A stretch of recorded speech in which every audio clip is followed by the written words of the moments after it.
A Tale of Two Cities by Charles Dickens. Book the First, Recalled to Life. Chapter 5. The Wine Shop.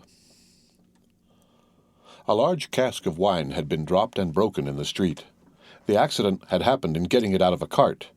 The cask had tumbled out with a run, the hoops had burst, and it lay on the stones just outside the door of the wine shop, shattered like a walnut shell. All the people within reach had suspended their business or their idleness to run to the spot and drink the wine.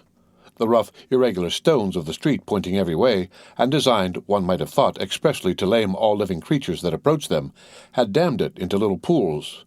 These were surrounded, each by its own jostling group or crowd according to its size. Some men kneeled down, made scoops with their two hands joined, and sipped, or tried to help women who bent over their shoulders to sip, before the wine had all run out between their fingers.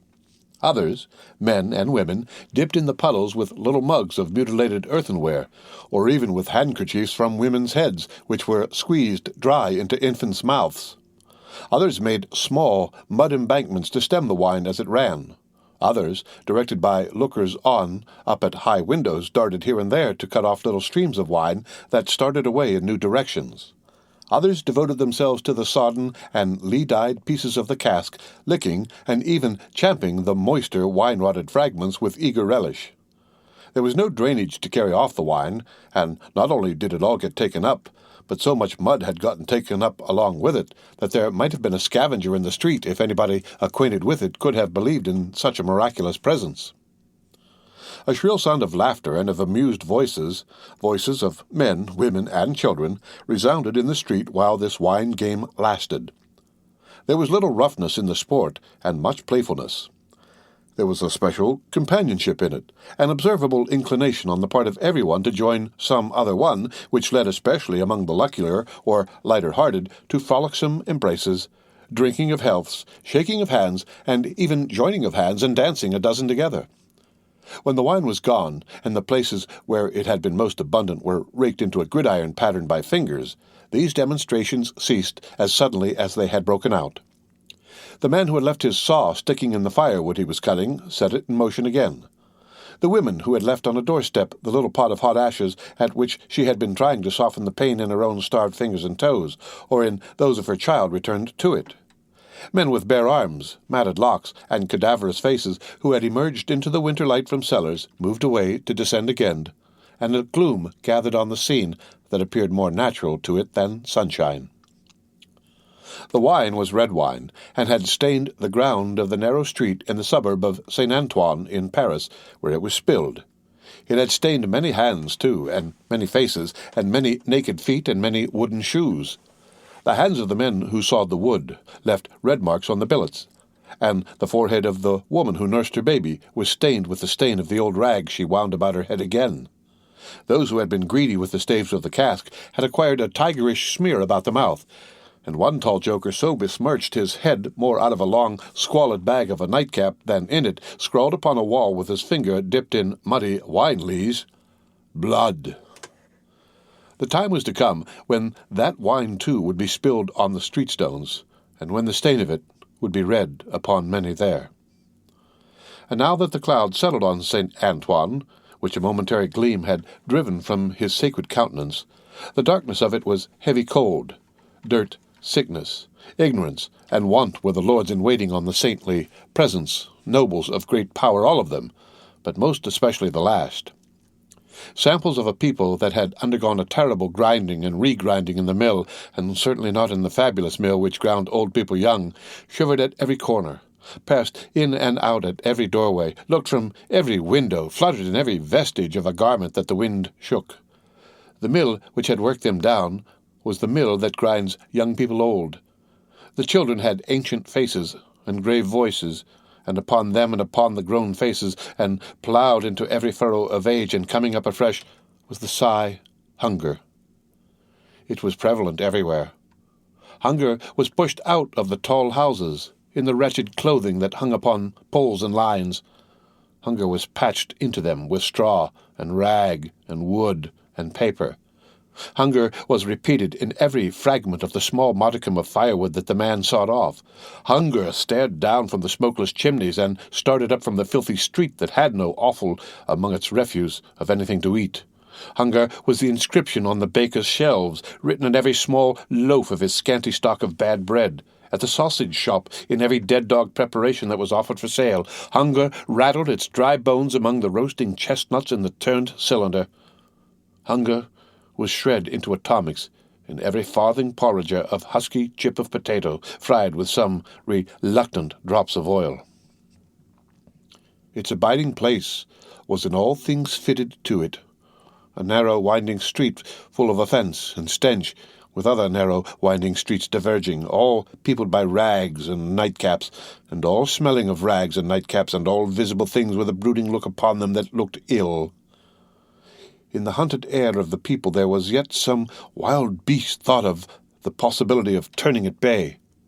Depressed and slinking though they were, eyes of fire were not wanting among them, nor compressed lips white with what they suppressed, nor foreheads knitted into the likeness of the gallows rope they mused about enduring or inflicting. The trade signs, and they were almost as many as the shops, were all grim illustrations of want. The butcher and the porkman painted up only the leanest scrags of meat, the baker the coarsest of meagre loaves. The people rudely pictured as drinking in the wine-shops croaked over their scanty measures of thin wine and beer, and were gloweringly confidential together. Nothing was represented in a flourishing condition, save tools and weapons, but the cutler's knives and axes were sharp and bright, the smith's hammers were heavy, and the gunmaker's stock was murderous. The crippling stones of the pavement, with their many little reservoirs of mud and water, had no footways, but broke off abruptly at the doors.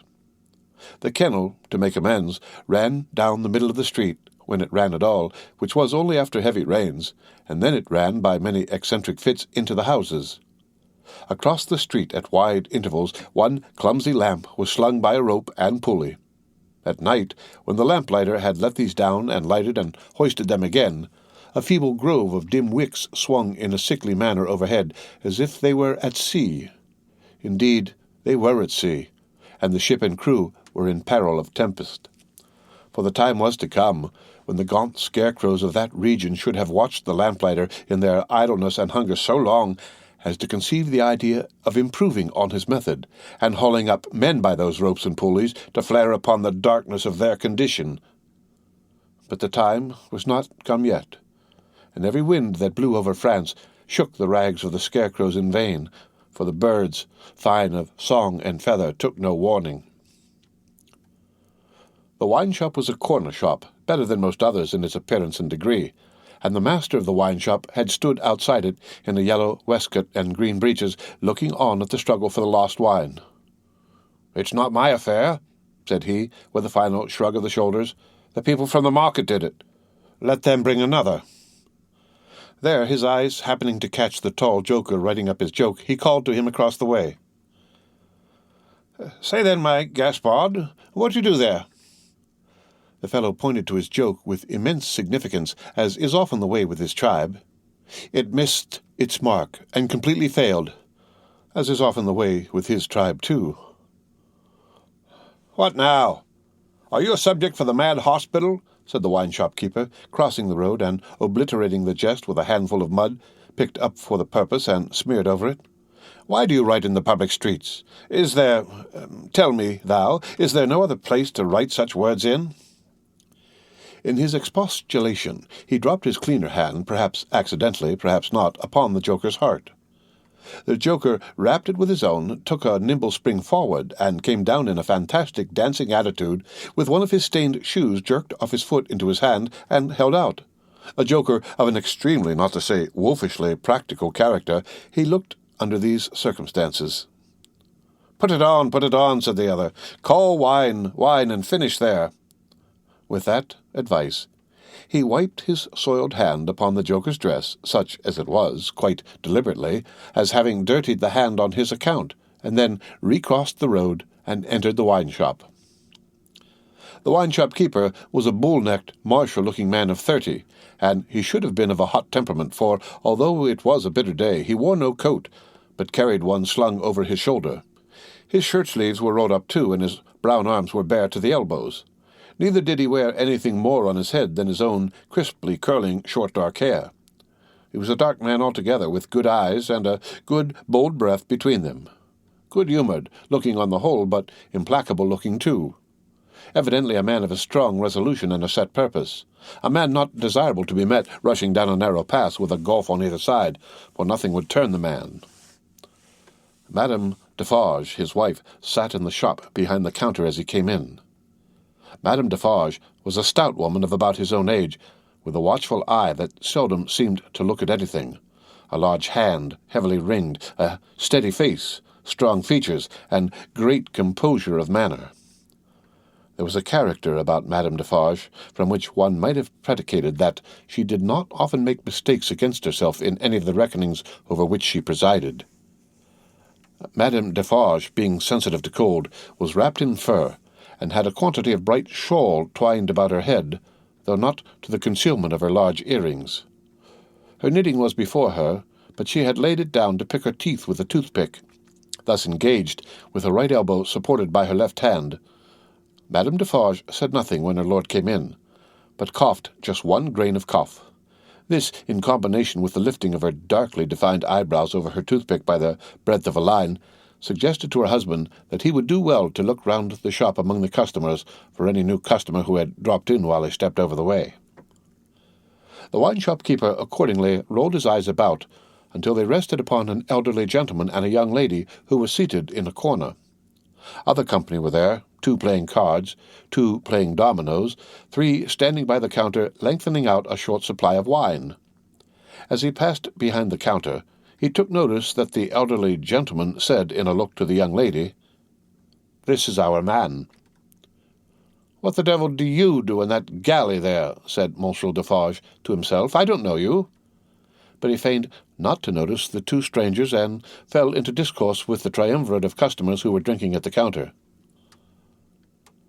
"How goes it, Jacques?" said one of those 3 to Monsieur Defarge.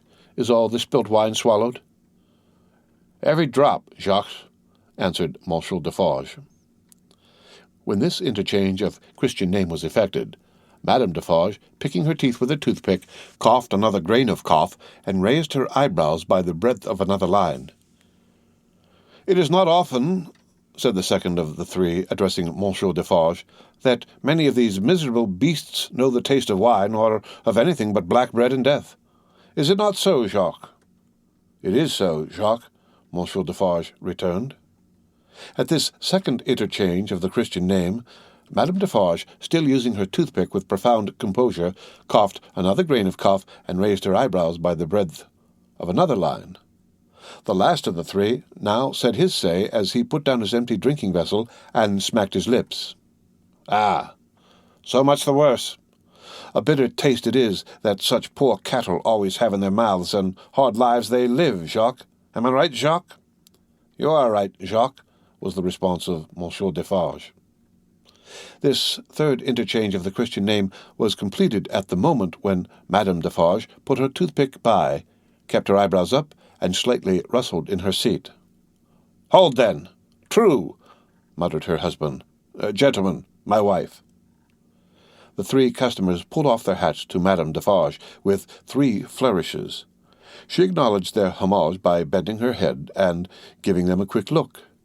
Then she glanced in a casual manner around the wine-shop, took up her knitting with great apparent calmness and repose of spirit, and became absorbed in it. "Gentlemen," said her husband, who had kept his bright eye observantly upon her, "good day. The chamber, furnished bachelor fashion, that you wished to see, and were inquiring for when I stepped out, is on the 5th floor. The doorway of the staircase gives on the little courtyard close to the left here," pointing with his hand, "near to the window of my establishment. But now that I remember, one of you has already been there and can show the way. Gentlemen, adieu." They paid for their wine and left the place. The eyes of Monsieur Defarge were studying his wife at her knitting when the elderly gentleman advanced from his corner and begged the favour of a word. "Willingly, sir," said Monsieur Defarge, and quietly stepped with him to the door. Their conference was very short, but very decided. Almost at the first word, Monsieur Defarge started and became deeply attentive. It had not lasted a minute when he nodded and went out. The gentleman then beckoned to the young lady, and they too went out. Madame Defarge knitted with nimble fingers and steady eyebrows, and saw nothing. Mr. Jarvis Lorry and Miss Manette, emerging from the wine-shop thus, joined Monsieur Defarge in the doorway to which he had directed his own company just before. It opened from a stinking little black courtyard, and was the general public entrance to a great pile of houses inhabited by a great number of people. In the gloomy, tile-paved entry to the gloomy, tile-paved staircase, Monsieur Defarge bent down on one knee to the child of his old master, and put her hands to his lips. It was a gentle action, but not at all gently done. A very remarkable transformation had come over him in a few seconds. He had no good humour in his face, nor any openness of aspect left, but had become a secret, angry, dangerous man. "It is very nigh. It is a little difficult. Better to begin slowly." Thus, Monsieur Defarge in a stern voice to Mr. Lorry as they began ascending the stairs. "Is he alone?" the latter whispered. "Alone? God help him. Who should be with him?" said the other, in the same low voice. "Is he always alone, then?" "Yes." "Of his own desire?" "Of his own necessity, as he was when I first saw him after they found me and demanded to know if I would take him, and, at my peril, be discreet, as he was then. So he is now." "Is he greatly changed?" "Changed." The keeper of the wine-shop stopped to strike the wall with his hand, and mutter a tremendous curse. No direct answer could have been half so forcible. Mr. Lorry's spirits grew heavier and heavier as he and his two companions ascended higher and higher.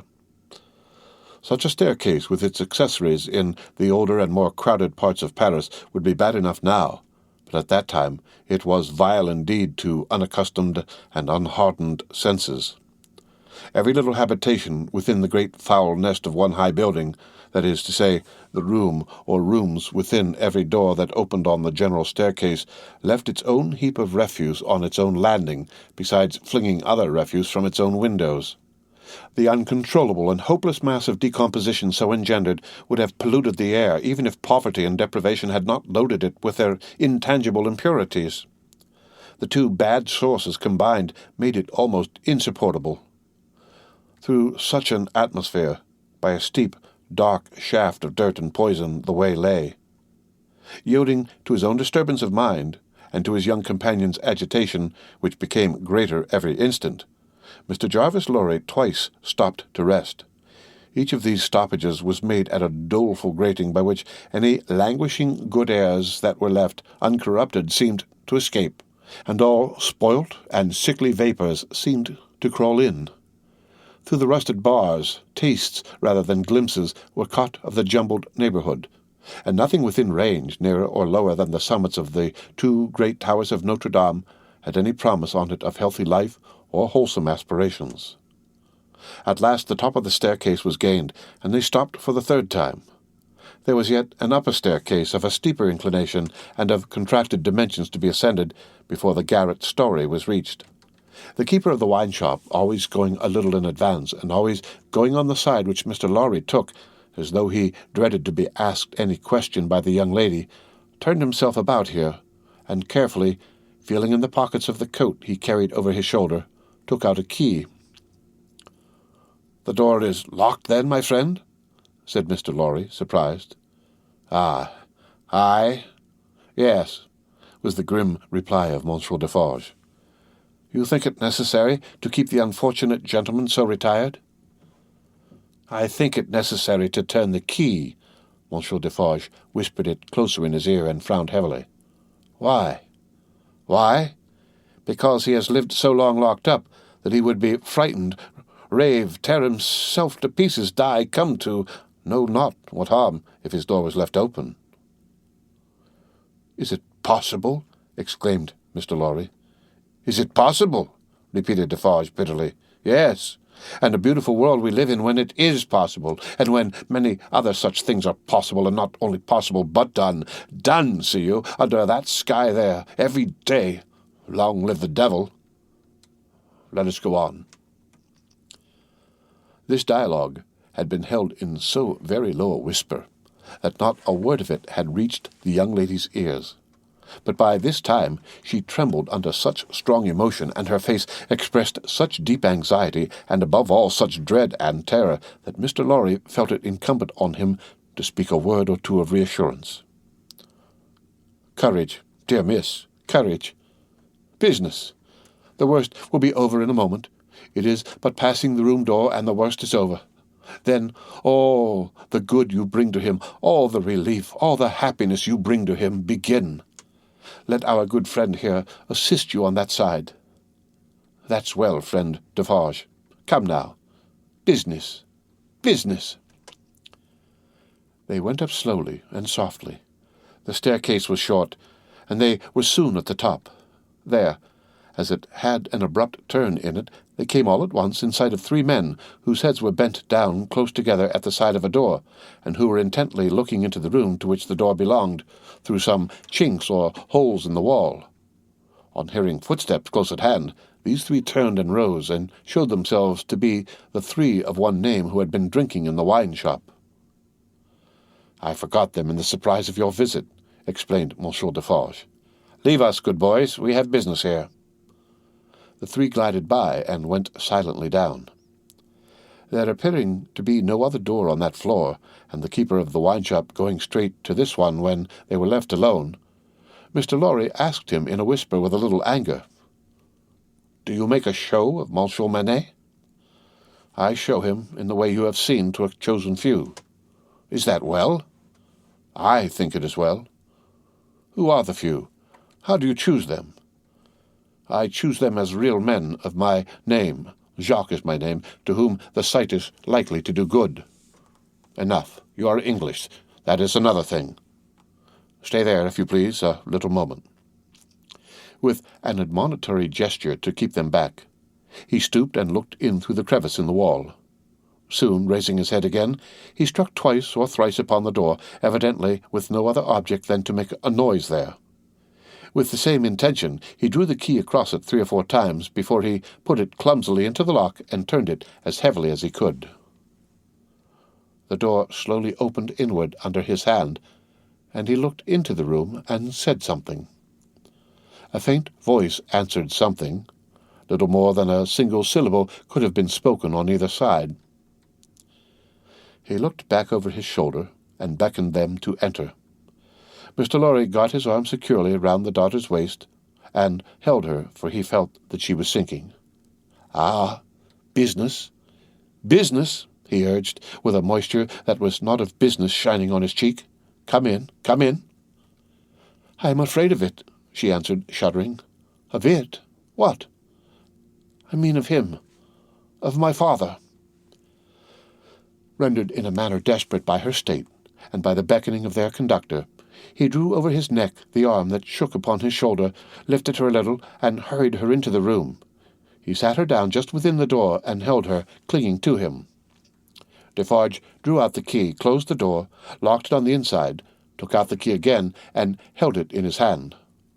All this he did methodically, and with as loud and harsh an accompaniment of noise as he could make. Finally, he walked across the room with a measured tread to where the window was. He stopped there and faced round. The garret, built to be a depository for firewood and the like, was dim and dark, for the window, of dormer shape, was in truth a door in the roof, with a little crane over it for the hoisting up of stores from the street, unglazed, and closing up the middle in 2 pieces like any other door of French construction. To exclude the cold, one half of this door was fast closed, and the other was opened but a very little way. Such a scanty portion of light was admitted through these means that it was difficult, on first coming in, to see anything, and long habit alone could have slowly formed in any one the ability to do any work requiring nicety in such obscurity. Yet work of that kind was being done in the garret, for with his back towards the door, and his face towards the window where the keeper of the wine-shop stood looking at him, A white-haired man sat on a low bench, stooping forward and very busy, making shoes. The end of Book the First, recalled to life